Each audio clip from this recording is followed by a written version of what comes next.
All right, hello everyone, and welcome to the International Queer Buddhist Conference. My name is Kody Muncaster. Thank you so much for having me. And today I will be talking about my forthcoming book on queer and trans Buddhism. So to start, I'm going to share my screen.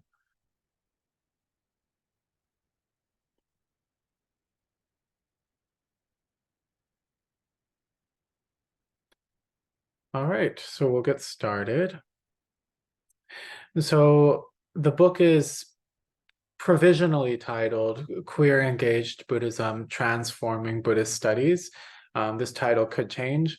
And it's a forthcoming book that I have in progress right now with Sumeru Press. So they're a Canadian Buddhist publisher.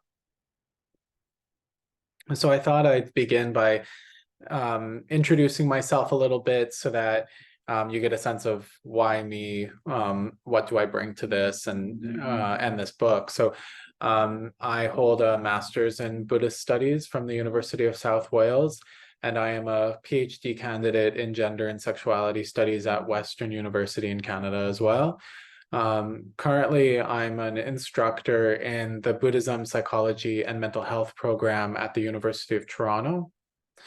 And my past work has consisted of mental health group homes, disability rehabilitation centers, suicide helpline, HIV and AIDS, HIV pre-exposure prophylaxis, harm reduction, grief counseling, and foster care.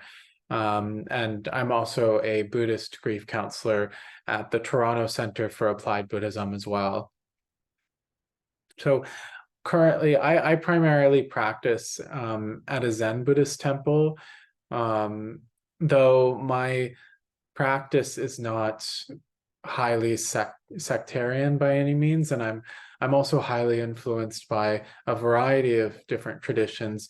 For example, I'm quite influenced by Vajrayana Buddhism and their Tonglen meditation, among other things in that tradition as well.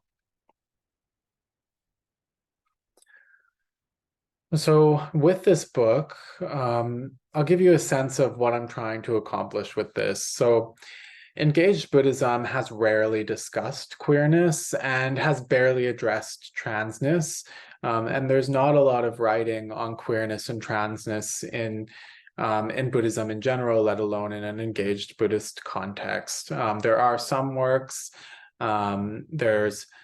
There are a couple volumes called Queer Dharma. There's the Transcending Anthology. Jose Cabezon has written some really great work. B. Sure has written some great work.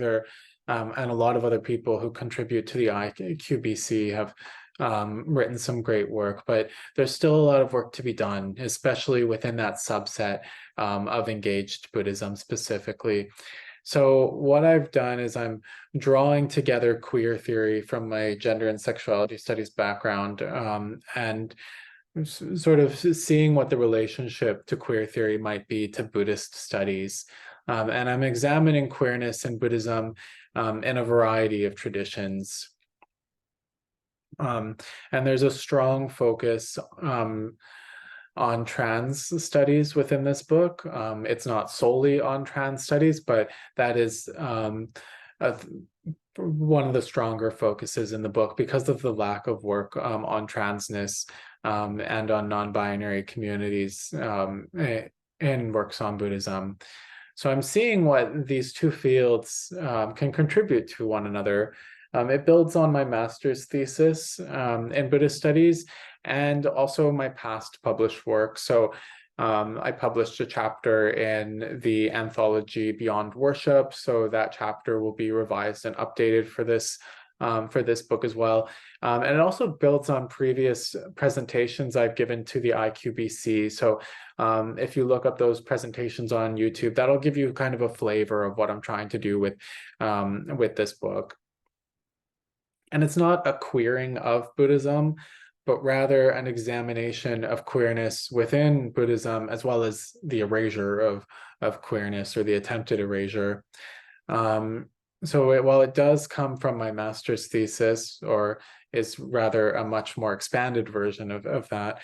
It's not solely academic, though there are strongly academic parts to the book. It also includes personal narratives, as well as meditations that I've specifically adapted for queer and trans communities. And then it ends with some work on psychotherapy and spiritual care.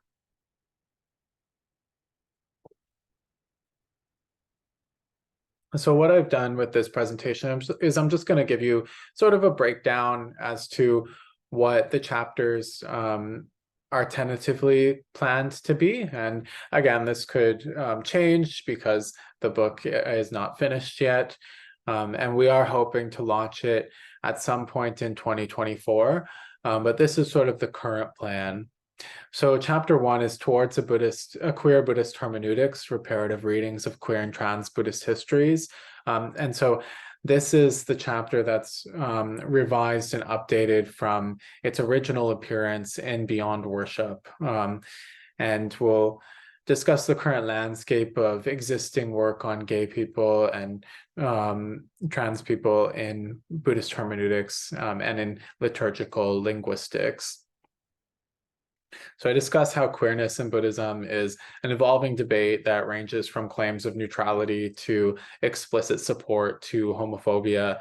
And the chapter discusses interpretations in relation to cultural values and deconstructs the silences on issues such as femphobia, the hatred of femininity, and interphobia, discrimination of against intersex people. Because what I found is in a lot of work on queer Buddhism, sometimes the way that things are written, it's sort of telling one population, okay, this isn't this particular sutra or this particular commentary.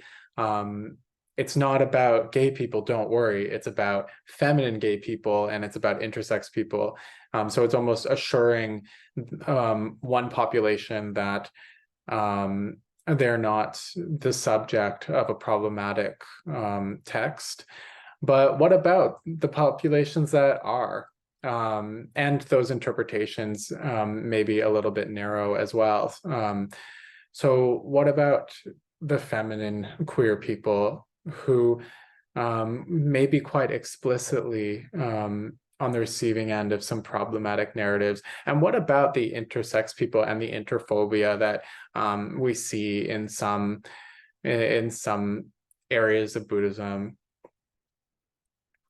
So a queer Buddhist hermeneutics, a queer Buddhist interpretation of texts is explored. I also examine the Mahayana sutras and the work of Shantideva, as well as some work in the Theravada tradition. And I give consideration to the contemporary state of queer people and Buddhism in diverse communities as well. The second chapter is non-binary phenomenologies, non-duality, and emptiness. So here I examine the implications of non-dualistic Buddhist philosophy for post-structural queer theory through an examination of non-binary identity. We also know that the non-self doctrine has been co-opted in many instances to marginalize queer people and to sort of tell queer people that we're clinging too much to our identity. So that's definitely a problematic narrative, and we rarely see that narrative applied to cisgender and straight people who may be equally clinging to their identities as well.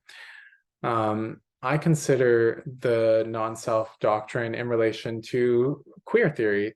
So I look at this in the context of Michel Foucault's work on the discursive formation of what he calls the homosexual as a category of being. And I also connect it to Judith Butler's work on gender performativity. So this notion that gender is reified by discourse.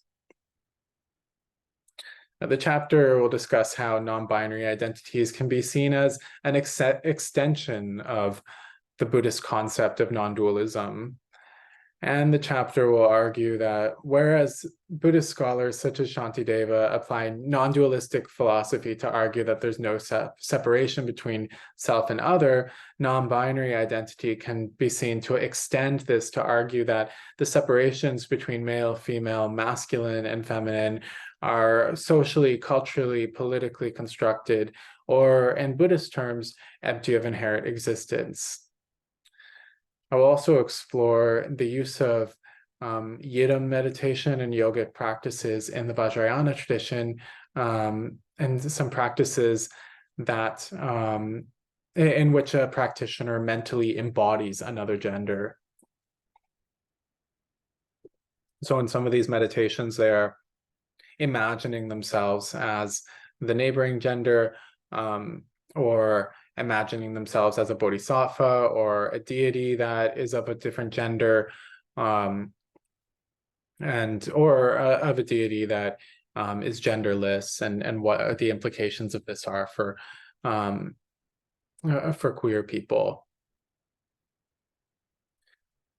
In chapter 3, the queer temporalities of Buddhism, queer phenomenology, meditation, and transcending the gender binary, I use queer phenomenology from Sarah Ahmed to examine how how Buddhist modernist approaches to mindfulness meditation and their emphasis on present time awareness also attempts to rid meditation of its more mystical elements. And in the context of temporality, Clementine Morgan conceptualizes what they call queer trauma time to argue that queer people's experiences of time are often affected by trauma, leaving them haunted by the past and hypervigilant about the future. And while an excess of such cognitive temporal shifts may be unsettling for some people, Morgan argues that such a concept of time should not be pathologized. Those on the bodhisattva path are not hyper-focused on the present, though present time awareness is certainly important. The path emulates the Buddhist past and emphasizes engaging in wholesome actions in hopes of a future favorable rebirth in which one is able to teach the Dharma. So we're complicating notions of time within Buddhism, and looking at that from a queer perspective. Lee Edelman's work on queer anti-relationism argues that we should resist the heteronormative notion that we must center our lives and activism around the notion of a better future for our imagined children. Conversely, Jose Munoz argues that there must be room within queer theory for a queer utopianism using a methodology of hope.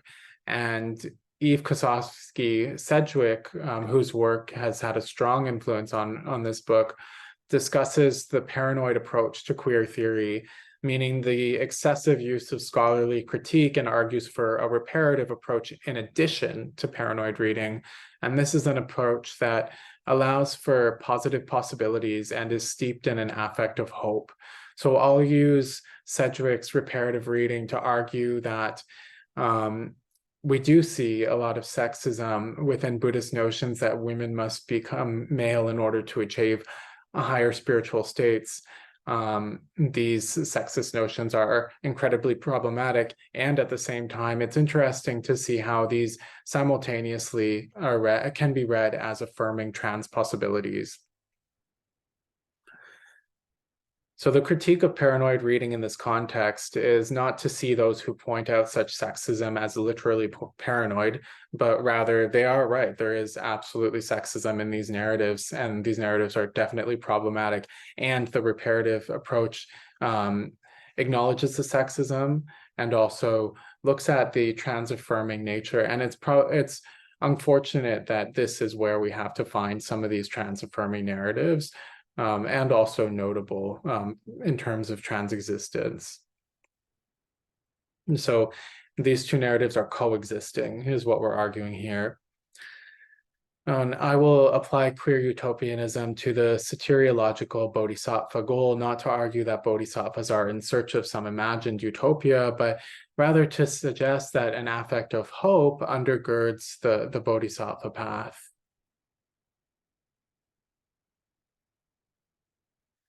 And then in chapter 4, Trans Bodhisattvas Queer Practices of Avalokiteshvara, Tonglen, and HIV/AIDS, I'll explore the shifts in representations of Avalokiteshvara's genders across cultures, including in their Kuan Yin form. So I gave a talk on this for, I think it was the first IQBC.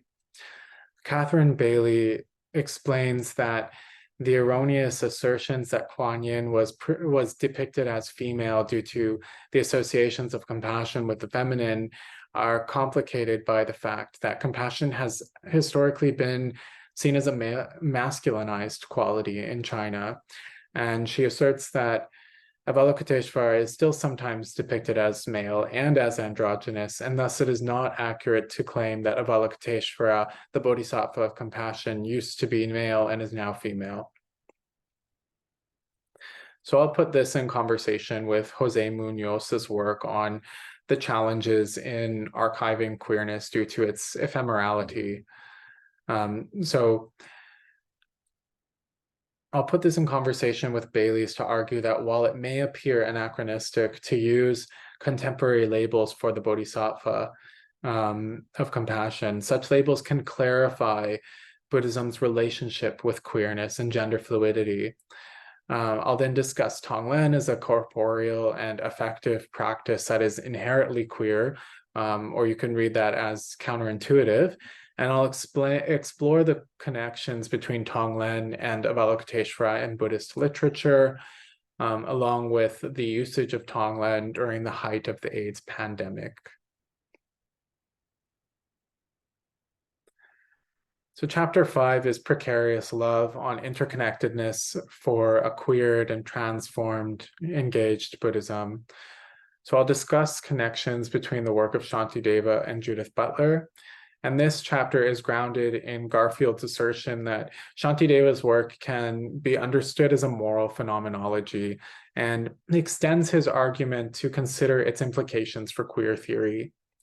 Judith Butler argues for an understanding of interconnectedness in her work on precarious lives, where she uses the term precarious to describe how we are all dependent on others for our survival on Earth, and precarity to mean the inequitable arrangements that make some more vulnerable than others.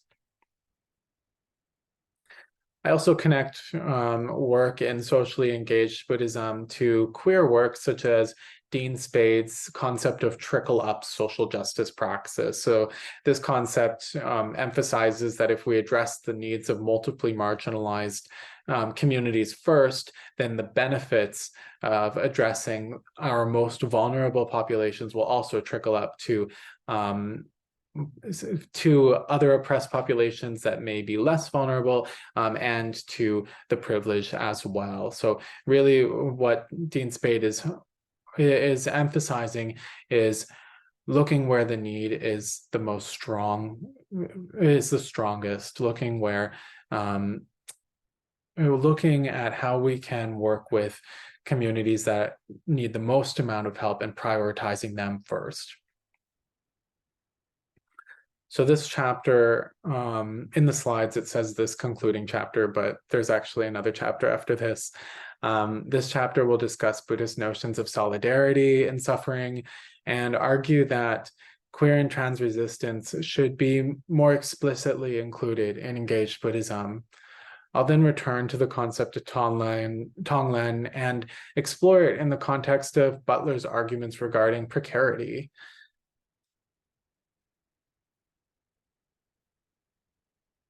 And then chapter 6, so this is planned to be the final chapter.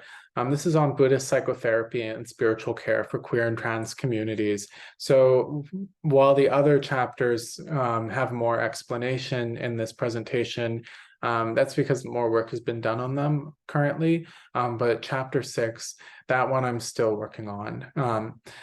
So This is Buddhist psychotherapy and spiritual care in queer and trans communities. So I'll discuss what I've learned in my own life as a longtime client of mindfulness-based psychotherapy and in my work in mental health, my work in HIV and AIDS, and as a Buddhist grief counselor.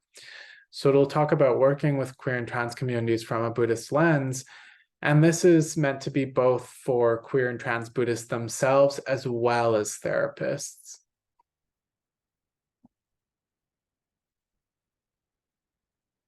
So there's definitely a lot of academic stuff in this book, and my plan is to really tease out the meanings of these queer theory concepts and of these Buddhist studies concepts so that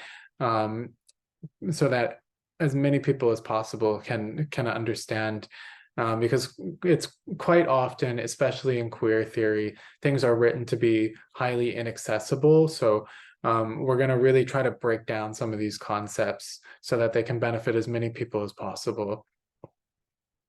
And the book is not solely academic, so each chapter of the book includes meditations common to a variety of Buddhist traditions that are tweaked to suit queer and trans communities. I take into consideration various triggers that can occur for queer and trans people and work to address these triggers in the instructions of the meditations. These meditations can be used by queer and trans people reading the book, as well as by allies such as spiritual care providers and psychotherapists working with queer and trans communities. And I also wish to emphasize in the book that while meditation can be an incredibly powerful tool for us to work through the difficult emotions associated with being part of an oppressed group or multiple oppressed groups, and can help us dissolve the self-other distinction, our feelings are not necessarily wrong. So this isn't about fixing our feelings, but rather it's what we do with our feelings that matters. So meditation is not a substitute for social engagement. This is something I really try to emphasize in my socially engaged Buddhist course at the University of Toronto, and in the Buddhism and psychotherapy course that I teach there as well. So meditation is not a substitute for social engagement or for political action. And again, this book is a mix of accessible academic work, both from queer studies as well as Buddhist studies, stories from my own experiences, and applied work for queer and trans people and those who are caring for us as well. So that's all I have to share about the book today. So we're hoping to launch it at some point in 2024. We're still working on it, still working on revisions and whatnot, but I'm really excited to put this book out there. And thank you all so much for taking the time to listen to this presentation.